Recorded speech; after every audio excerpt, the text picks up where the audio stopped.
Pour cette dernière séquence de la journée, nous avons choisi de vous faire découvrir un partenariat singulier, un partenariat innovant, le mariage de la science-fiction et de l'armée, des armées, sous le nom de Red Team Défense, quand le ministère des Armées fait donc appel à l'imagination des auteurs de science-fiction pour aller encore plus loin dans la prospective, imaginer l'au-delà du futur immédiat, un projet qui est à la fois un peu fou et qui est en même temps très sérieux, puisqu'il est doté, je crois, d'un budget de 2 millions d'euros sur 4 ans. Pour en parler avec nous, deux invités autour de cette table. Emmanuel Kiva, vous êtes directeur de l'Agence de l'innovation de défense au sein du ministère des Armées, et le chef de bataillon, Jean-Baptiste Collat, qui copilote le laboratoire d'innovation au sein de cette agence, et par téléphone, Romain Lucaso, normalien agrégé de philosophie et auteur de romans de science-fiction, parce qu'on ne pouvait évidemment pas faire cette table ronde sans un auteur, qui a été officiellement adoubé par vos services, puisqu'il fait partie de la Red Team Défense, comme une petite dizaine d'autres talents. Le but de cette collaboration inédite, c'est d'imaginer les scénarios des attaques du futur et de se préparer à les déjouer. Avant de vous donner la parole, pour bien réaliser de quoi on parle, voici une très courte vidéo de présentation.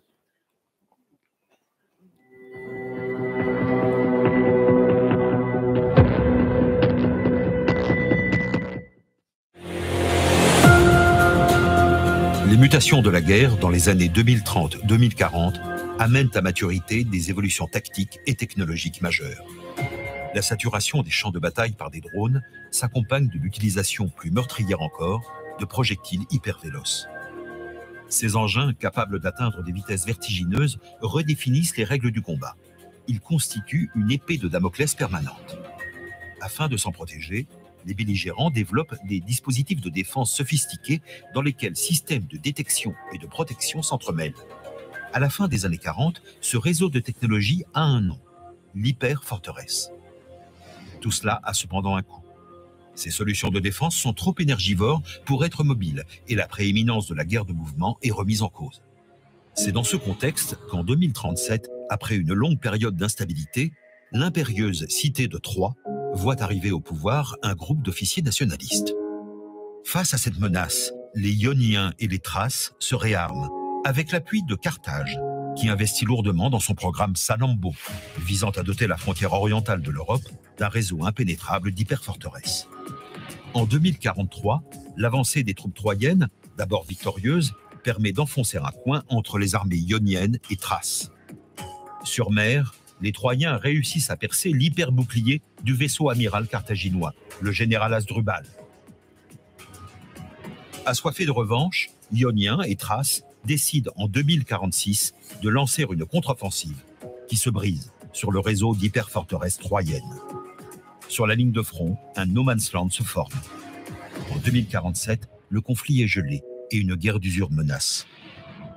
Près d'une décennie de blocage s'ensuit jusqu'en 2056. Les belligérants cherchent alors à reprendre l'ascendant.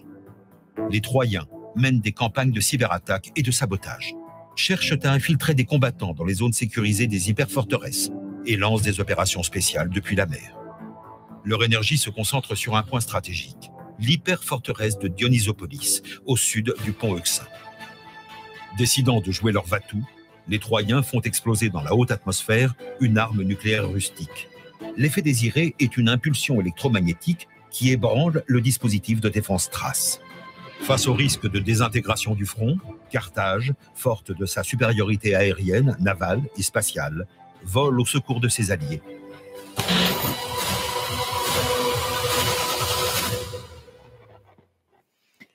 Voilà, on ne va pas être du tout impoli avec vous, messieurs, mais on va profiter des 5 minutes pendant lesquelles Romain Lucaso est disponible au téléphone avec nous et même en ligne avec nous. Merci Romain Lucaso de répondre, nous consacrer quelques instants. Donc vous êtes un auteur de science-fiction. Votre premier roman, Latium, a reçu le Grand Prix de l'Imaginaire dans la catégorie roman francophone. Alors, j'ai lu que c'était un soap opéra uchronique, c'est-à-dire que vous réécrivez l'histoire. Non, je vous vois. Alors, expliquez-nous. Un space opéra, c'est-à-dire oui, c'est comme la guerre des étoiles, ça se passe dans l'espace et c'est un grand spectacle. Alors, partie de la Red Team, est-ce que vous pouvez nous expliquer comment vous avez été approché et puis nous expliquer qu'est-ce qui vous a séduit et est-ce que vous avez imaginé un jour travailler pour l'armée ? Alors j'ai été approché de manière extrêmement simple et directe par Paris Sciences et Lettres, qui est l'opérateur de cette initiative pour le compte du ministère des Armées. On n'est pas beaucoup d'auteurs de science-fiction en France, hein. Donc je pense que c'était assez rapide de faire le tour. Moi j'ai été très content d'accepter, j'ai accepté immédiatement parce que c'est une expérience d'abord hors du commun. Je savais que ça le serait. Et par ailleurs, dans mon vrai métier, entre guillemets, dans ma vie voilà, professionnelle, je travaille beaucoup sur des enjeux de prospective. Donc voir une autre manière de faire de la prospective en lien avec mes autres activités d'auteur, je trouvais ça formidable. Et puis, enfin, pour l'anecdote, un auteur de science-fiction français qui s'appelle Serge Lehmann avait imaginé voilà, il y a 20 ans ou 25 ans, dans un roman qui s'appelle Espion de l'étrange, l'histoire d'auteurs de science-fiction travaillant pour un bureau occulte au croisement entre l'espionnage et l'armée. Donc je me suis dit, ben voilà, la prophétie de mon maître S science-fiction Serge Lehmann se réalise. Voilà, donc plus profondément et plus sérieusement, vous savez, en tant qu'auteur de science-fiction, c'est assez rare qu'on fasse quelque chose d'assez fondamentalement utile. On est quand même avant tout voilà, des amuseurs, des gens qui écrivent des choses que d'autres gens vont lire sur la plage pour se détendre, et c'est très bien. Mais voilà, moi je suis pas pompier, je suis pas militaire, je suis pas instituteur, voilà, et donc avoir l'occasion de contribuer, même ne serait-ce qu'un petit peu à l'intérêt général, je trouvais ça absolument formidable. C'est une démarche citoyenne un peu. Exactement. Votre rôle concrètement au sein de la Red Team, c'est de jouer les méchants, c'est ça qu'on dit de vous? Vous êtes là pour ça? C'est exactement ça. C'est-à-dire qu'on est une petite équipe d'auteurs. Dans l'équipe de la Red Team, il n'y a pas que des auteurs, il y a aussi des scénaristes de bande dessinée, des dessinateurs, des graphistes, voilà, qui vont plus être là pour aider à concrétiser, à créer des objets qui représentent effectivement ce qu'on veut décrire. Mais nous, on est à la production, des concepts. Et on est là, si vous voulez, ça fonctionne exactement comme une équipe qui écrit un scénario de série. On est là pour inventer des situations futures qui constituent des menaces et des types de menaces qui ne sortiraient pas des exercices de planification stratégique traditionnels et qui sont donc du coup vraisemblables, c'est du domaine du possible, mais surprenantes, effectivement, pour l'institution militaire. Et donc, on est là pour générer des mondes futurs alternatifs et dotés de typologies, de types de menaces et de nature de menaces très différentes de ce qui sortirait de la planification stratégique classique. Est-ce que vous pouvez nous dire sur quel scénario, si vous y êtes autorisé, nous dire sur quel type de scénario vous avez été amené à travailler? Et je crois que vous en avez eu, j'ai eu un peu de retour son tout à l'heure, vous en avez eu un typiquement sur lequel on a effectivement travaillé, qui raconte une situation future où l'évolution technologique renverse le paradigme fondamental de la guerre au XXe siècle depuis les années 40, qui est celui de la guerre de mouvement. Voilà, on développe de façon accélérée d'ici à 2050-2060 voilà, la saturation du champ de bataille par les drones, on développe les missiles hypervéloces, on développe face à ça des contre-mesures fondées sur voilà, des mécanismes de décision quasiment automatiques, parce que quand un missile hypervéloce vous fonce dessus, vous n'avez pas le temps de prendre une décision humaine. Et cette saturation du champ de bataille crée une situation où les armées se retrouvent engluées sur des fronts sur lesquels il est extrêmement complexe d'avancer, un peu comme dans la guerre de 14.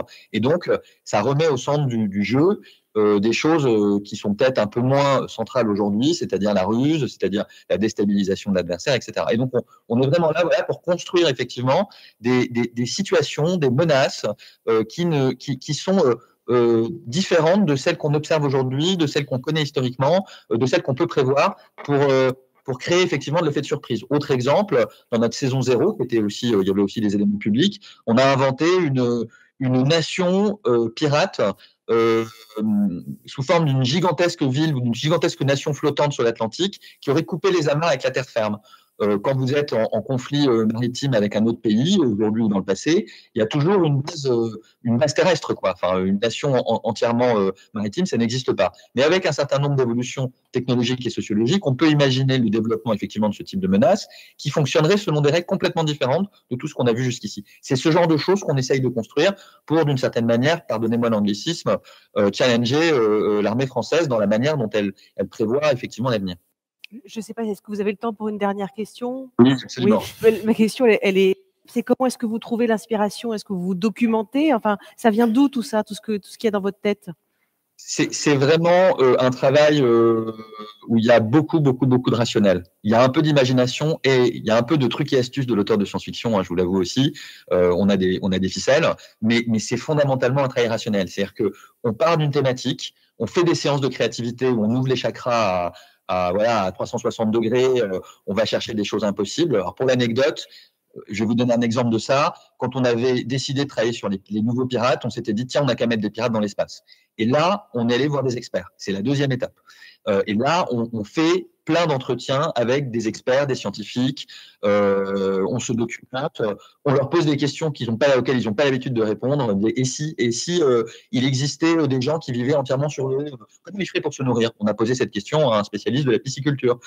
Et si on essayait de construire un ascenseur spatial, est-ce qu'on pourrait commencer en 2060? On a posé cette question à un spécialiste des matériaux dans la haute atmosphère, etc., etc. Et donc, on se documente, on construit ce qui relève du colon de c'est-à-dire les choses qui sont effectivement possibles versus les choses qui sont pas possibles. On est dans l'univers du vraisemblable. Il n'y a pas d'invasion de zombies, il n'y a pas d'extraterrestres qui débarquent. Voilà. Et une fois qu'on a fait ça, ensuite on a un travail itératif. On propose nos hypothèses à un groupe qui s'appelle la Blue Team, qui est un groupe de militaires, voilà, et on teste ces hypothèses, et puis on affine effectivement ce qui relève, ce qui est intéressant, ce qui est possible, ce qui les met dans une situation problématique, et on construit comme ça de façon très itérative. Donc vous voyez, c'est pas du tout le mythe de l'écrivain romantique qui travaillerait tout seul de nuit avec sa plume trempée dans de l'encre, quoi. C'est vraiment un travail collectif, itératif, et c'est une bonne leçon de créativité cadrée, quoi. Merci beaucoup pour ces explications. On ne va pas abuser de votre temps parce qu'on sait que vous deviez raccrocher à 16h30 précise. On vous remercie beaucoup, Romain Lucazot, et on va prendre avec nos invités qui sont sur scène avec nous. Avec plaisir, bonne continuation. Emmanuel Kiva, vous êtes le directeur de l'Agence de l'innovation de défense. 1 milliard d'euros de budget par an dans lequel vous puisez donc pour cette fameuse Red Team. On commence avec vous sur cette scène. La genèse de cette idée, c'est quoi? C'est la prospective avec les méthodes traditionnelles ne suffit plus? Ah non, je pense qu'on peut pas dire ça. D'abord, je suis très très modeste. Hein. J'ai compris que je pesais beaucoup moins que les 100 milliards qu'il y avait devant moi dans cette salle. Non, je pense qu'il faut revenir à la genèse, justement. Vous l'avez dit, 1 milliard, c'est le nouveau montant qui est consacré à l'innovation de défense dans la loi de programmation militaire. Auparavant, c'était 750 millions d'euros. Et si Florence Parly, ministre des Armées, a décidé de créer une agence de l'innovation, c'est justement parce qu'on s'est rendu compte qu'on était dans un nouveau contexte. Alors, si vous me permettez d'élaborer rapidement, le contexte, c'est quoi? On l'a vu dans la table ronde précédente. C'est d'abord un contexte de rupture, avec des ruptures de conflictualité. Alors, la guerre dans l'espace, la guerre dans les fonds marins et la lutte dans les champs immatériels et la combinaison de l'ensemble de ces effets. C'est également un certain nombre de ruptures dans le monde technologique. Je pourrais parler par exemple, non pas de l'intelligence artificielle, parce que la vraie rupture, c'est que ça marche, mais par exemple de l'ordinateur quantique, qui va vous permettre de déchiffrer du code asymétrique et donc de mettre à genoux une partie du système financier, d'autant plus que le premier à se doter de cette technologie-là ne le dira pas aux autres, ou de rupture de contexte, par exemple, dans la nature des acteurs à qui nous avons affaire.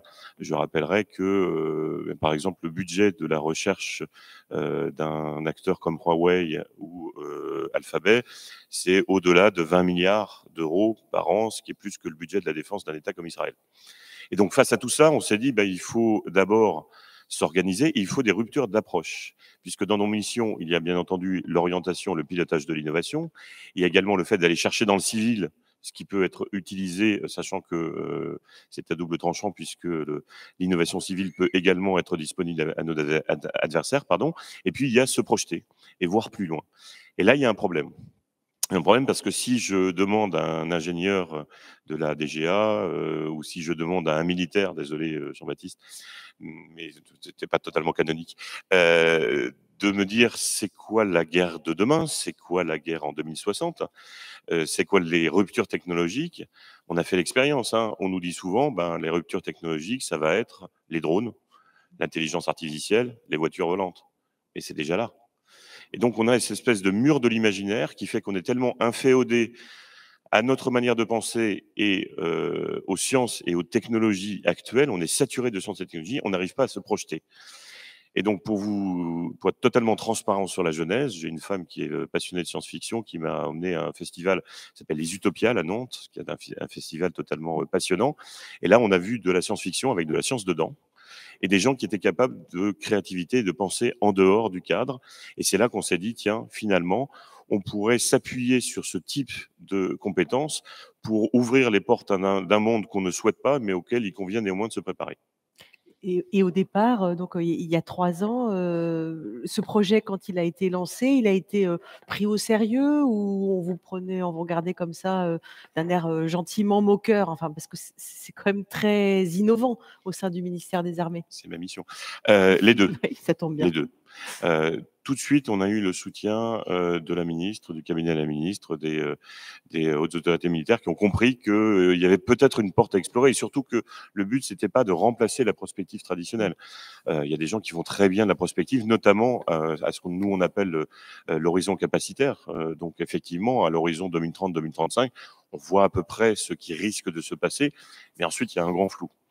Et effectivement, et je pense que le commandant Collat pourra en parler, quand on a lancé le projet, il y avait une certaine résistance sur le thème on ne donne pas 1 milliard d'euros pour faire de la littérature. Et en fait, je pense que ce genre de choses-là ne marche que si on le démontre. Et donc, on a lancé le projet avec la confiance de la ministre. On a lancé un certain nombre de réunions avec, et je pense que tu le décriras, ce qui s'appelle la Blue Team, c'est-à-dire des officiers, des ingénieurs, des prospectivistes du ministère des Armées.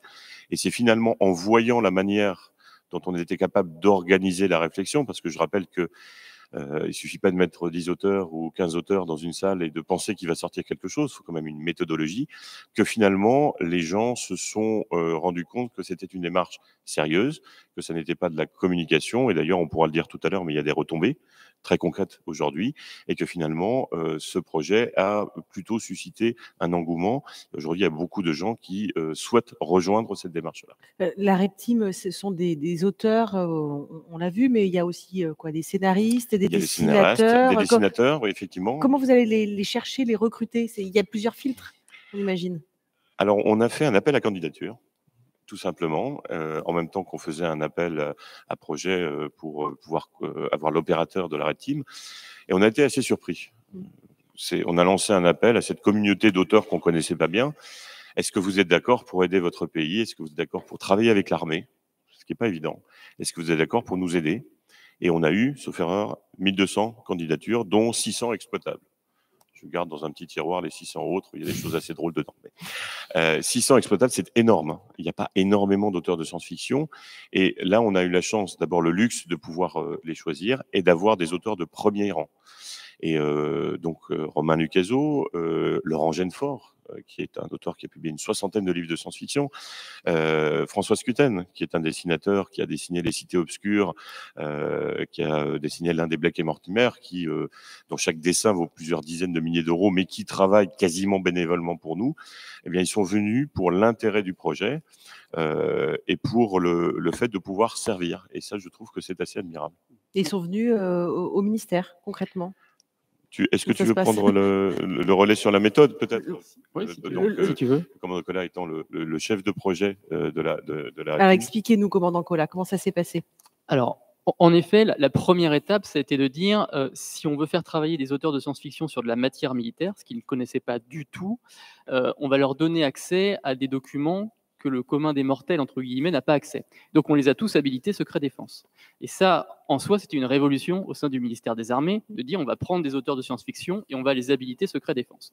Et une fois qu'on a fait ça, eh bien on a autorisé ces auteurs à aller sur des sites secrets, à consulter des documents secrets et donc à comprendre quelles étaient les problématiques de défense d'aujourd'hui et donc d'envisager les pires scénarios de demain en mettant en difficulté et en porte-à-faux les armées françaises. Donc oui, on les a fait venir au ministère des Armées, mais on ne les a pas fait devenir militaires, on les a fait comprendre quelles étaient les problématiques militaires pour mieux imaginer les manières de faire trembler et cauchemarder, si possible, les soldats. Je fais une petite aparté, mais ils y connaissaient quelque chose à la chose militaire, aux problématiques militaires?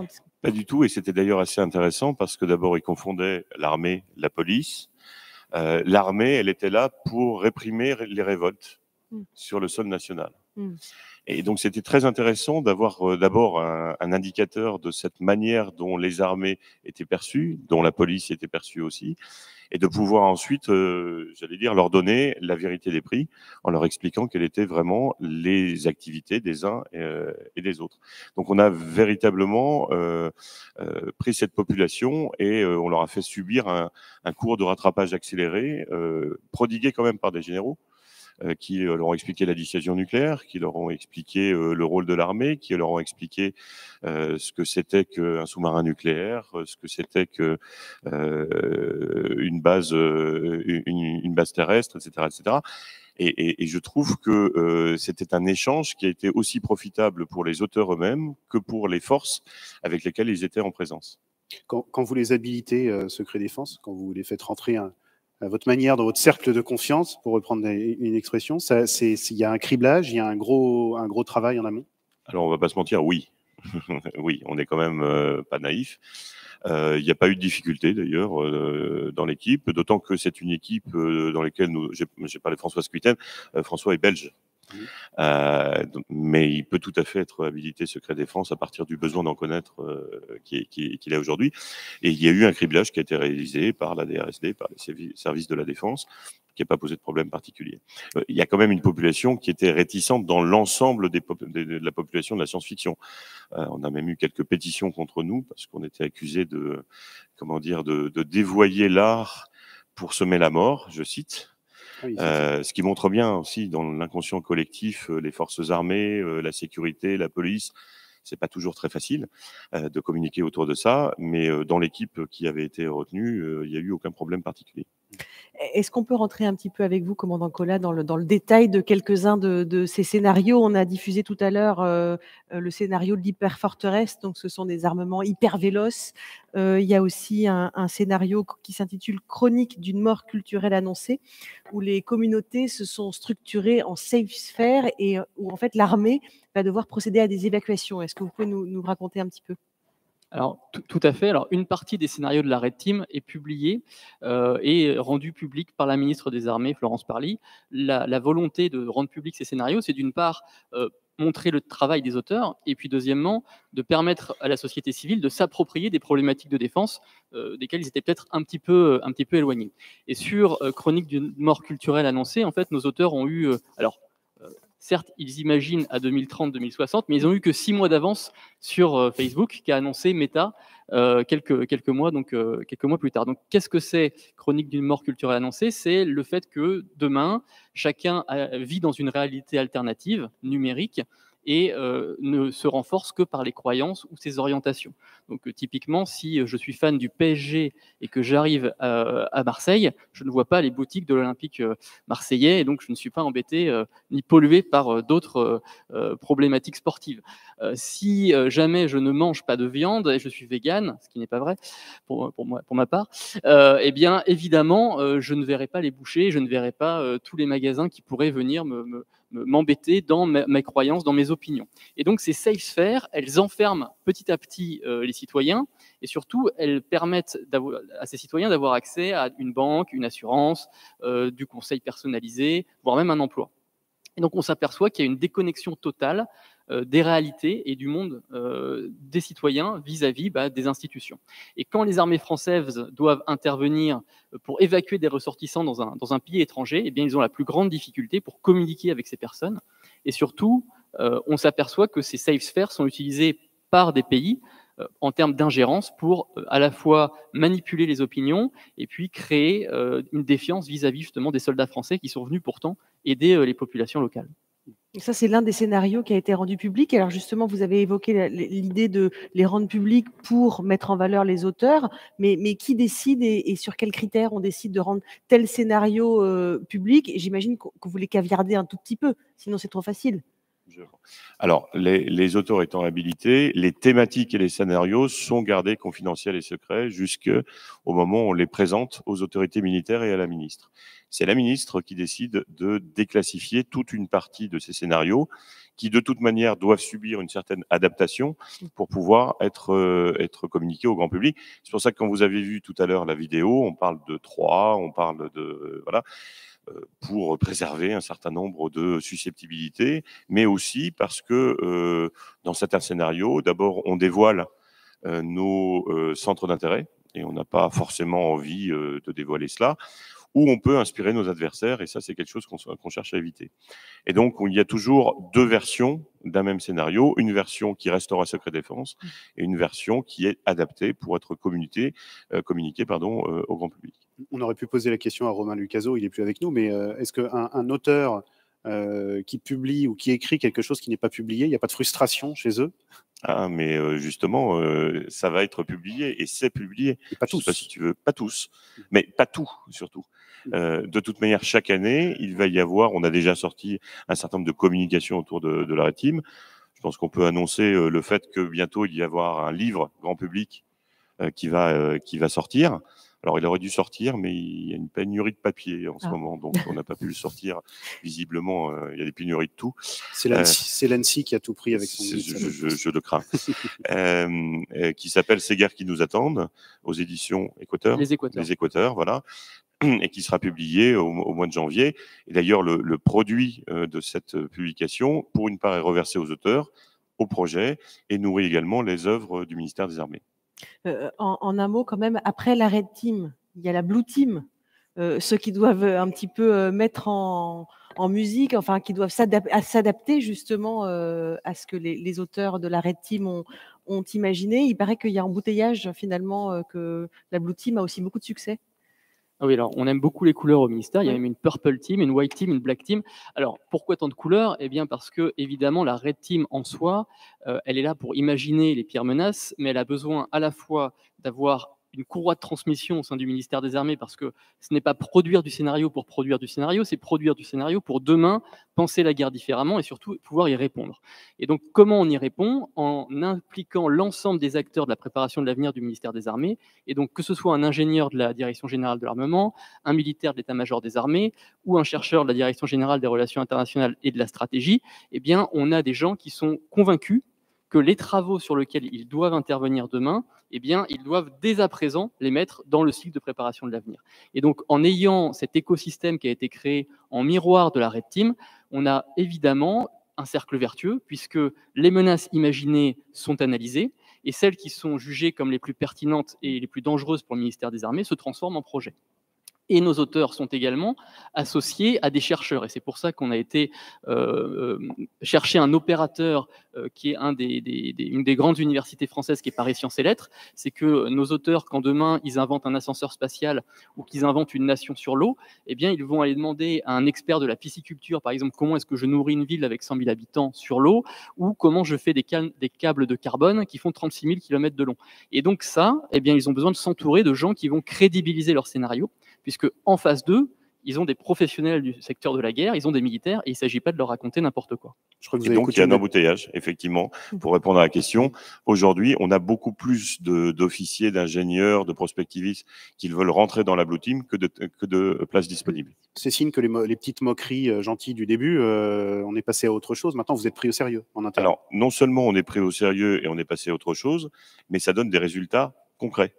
La ministre des Armées, lors du Forum Innovation Défense qui s'est tenu il y a un mois, a annoncé le lancement d'un projet qui s'appelle Myriade, qui découle directement du scénario que le chef de bataillon vient de décrire et qui a pour but d'établir un certain nombre de moyens dans le cadre de la guerre cognitive.